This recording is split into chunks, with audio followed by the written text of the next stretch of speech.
Aujourd'hui, nous nous réunissons ici, non pas seulement pour célébrer l'inauguration d'une infrastructure qui marque un tournant dans notre quête de sécurité alimentaire, mais également pour envisager l'avenir ensemble, l'avenir d'un Sénégal prometteur, l'avenir du Sénégal à l'horizon 2050. Cette chambre froide de Swami Agri Amban n'est pas seulement une infrastructure. À notre vision, à nos yeux, elle est le symbole d'une vision audacieuse, celle d'un Sénégal qui se dote de moyens pour garantir sa sécurité alimentaire, son développement économique. Mesdames et messieurs, imaginez le Sénégal de demain, où chaque assiette pleine de fruits, de légumes, de pommes de terre et de légumes d'hiver, où les produits non seulement cultivés au Sénégal, mais également reconnus et appréciés au-delà de nos frontières. Ce rêve est à notre portée. Il exige un engagement collectif. Et cet engagement, on le doit à un seul homme, M. Dinesh, que je vous demande d'applaudir. Je voulais vous dire que le Sénégal a besoin d'entrepreneurs de sa trempe, d'entrepreneurs audacieux, d'entrepreneurs visionnaires dans le domaine agricole, mais aussi dans le domaine industriel. Et je voulais, au nom du chef de l'État, vous dire tous les hommages de l'État sénégalais, tous les remerciements de notre gouvernement, vous et vos équipes ici présents. Je voulais aussi rendre un hommage au directeur du conseil d'administration, qui a été aussi de cette partie. Je voulais vous dire merci encore. C'est pour ça que je m'adresse non seulement aux producteurs de la région, mais également à vous, acteurs du secteur privé. Votre rôle est essentiel, car sans votre investissement de 5 milliards de francs CFA dans le développement de la chaîne de valeur froid, notre vision restera un mirage. Encore une fois, merci à vous et à vos équipes.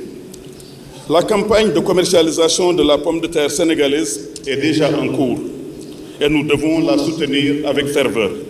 Vous pourrez compter sur nous.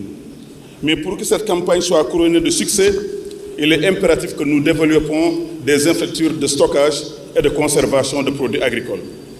Le gouvernement du Sénégal a chargé le ministre de l'Agriculture, mon frère Mabouba Diaye, et moi-même, de faire en sorte qu'on puisse construire 40 magasins de stockage froid sur l'ensemble du territoire sénégalais. Nous comptons donc sur vous, secteur privé. Nous comptons également sur les initiatives des communes, sur les initiatives des associations, mais aussi sur l'État sénégalais pour construire ces chambres froides. Le besoin de stockage aujourd'hui, pour les 5 prochaines années, s'élève à 400 000 tonnes de pommes de terre et 400 000 tonnes également d'oignons. Les chiffres dont on a besoin pour la campagne 2025-2026 en termes de consommation sont de l'ordre de 130 000 tonnes de pommes de terre et 350 000 tonnes d'oignons. Nous sommes donc sur la voie, et ceci grâce à Sénéguidia et aux producteurs sénégalais. En réduisant les pertes post-récolte, nous ne faisons pas seulement un geste économique, nous nourrissons nos familles, nous soutenons nos agriculteurs et nous renforçons notre tissu social. C'est pour cette raison que cette cérémonie elle est également extrêmement importante. À ce sujet, je souhaite rassurer les investisseurs privés. Notre politique de régulation des marchés est ici pour garantir que les produits agricoles sénégalais soient protégés et valorisés. La régulation n'est pas une contrainte, mais un outil qui permet d'équilibrer les intérêts des petits producteurs familiaux et des grandes entreprises agroalimentaires.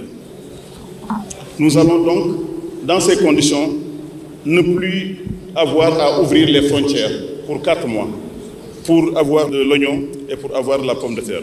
Nous comptons sur vous pour atteindre cet objectif.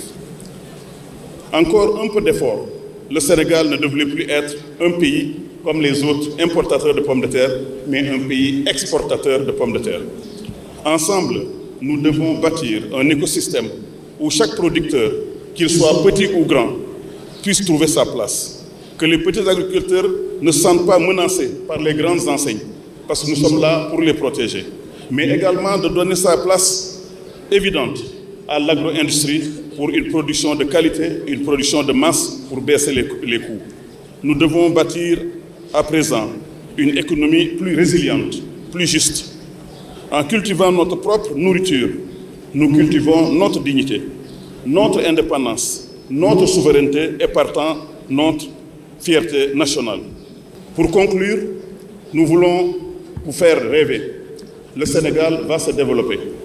Le Sénégal va se développer parce qu'il a un gouvernement de souveraineté, un gouvernement ouvert, un gouvernement engagé, un gouvernement qui met la moralisation de l'espace public un paradigme, un gouvernement qui est au service de notre peuple et qui croit au développement du génie sénégalais.